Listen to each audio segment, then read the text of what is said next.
Welcome to Braided Learning, AF&R meeting graduation requirements. I think we're going to have a good time in this workshop. Before we begin, I just want to take some time to introduce myself and kind of orient you to the plan for today. My name is Andrew Klein. I work for the Illinois State Board of Education as the Principal Consultant for Agricultural Education. In today's workshop, we are going to essentially be talking about how can AF&R courses or agricultural education courses meet high school graduation requirements like science, math, English language arts, civics, et cetera, et cetera. There is an established process for this. Local school boards are empowered to make this decision, so it's important that you know the cited sources that allow them to do so, maybe some tools or tricks that will help you advocate if you have a particular plan or goal in mind, and then an outlined process to achieve that particular goal. The big ideas of this workshop can be summarized in three main ideas. Here they are. Big idea number one is what we'll focus on first, and that is Illinois students must complete certain requirements for graduation. Because AF&R is not an explicit graduation requirement in and of itself, this can lead to scheduling conflicts and students not enrolling in agricultural education. Big idea number two is that local school boards are empowered by state law to adopt a policy that would allow a career and technical education or CTE course like AF&R to be substituted for a graduation requirement such as math, English language arts, social sciences, science, etc. And then the third and final big idea that we're going to go over today is that agricultural educators can follow an established process and utilize Illinois learning standards, our state learning standards, to demonstrate validity and offer an AF&R course as a substitute for a specific graduation requirement such as math or science. That's the focus of today's workshop.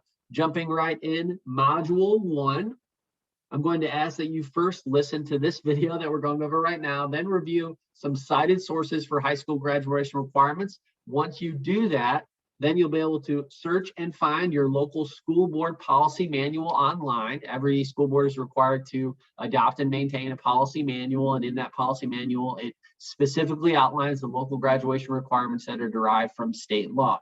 Now, after you find that school board policy manual and you have a chance to find the section relating to graduation requirements and vocational or career and technical education courses being offered as substitutes, then you can move on to discussion with your small group, which should be focused on the first two essential questions of this workshop, which are, one, what are my local school board policies for graduation requirements?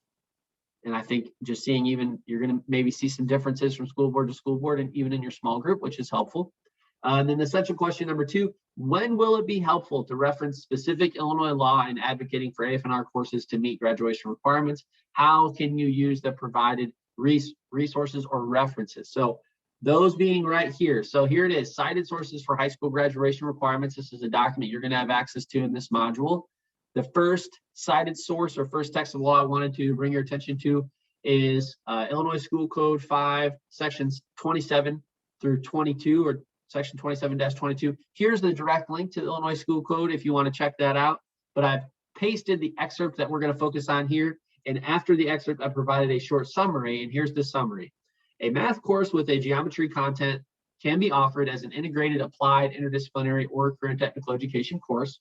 AF&R would qualify as a CTE course, and to graduate, other than that geometry requirement I just talked about, students must complete at least these requirements: 4 years of language arts, 2 years of writing intensive courses, at least one of which is English, 3 years of mathematics, at least one of which is algebra, and one of which has geometry content, 2 years of science, 2 years of social studies, at least one must be U.S. history or a combination of U.S. history and American government, and at least one semester of civics, and then 1 year of elective, meaning music, art, foreign language, or vocational education. So that is a summary of 105 ILCS 5/27-22.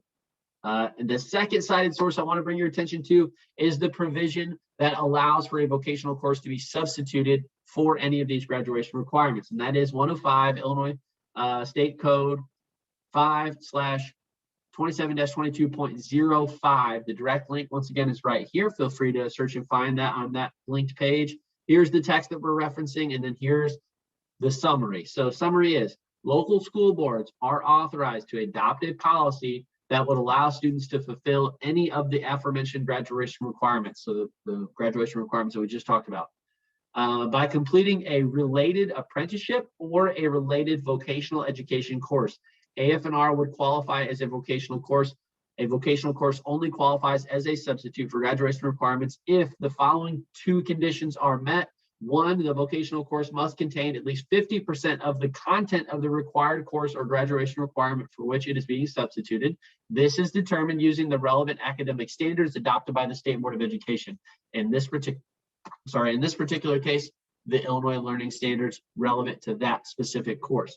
And the second provision is that the student's parent or guardian must first request the substitution and approve it in writing on forms provided by the school district for this purpose. So those are the state laws that we're referencing here. The next step after this video concludes is to get online, search for your local school board policy manual, and see how they have interpreted these particular sections of state law in their local policies. There may be different requirements that they've added.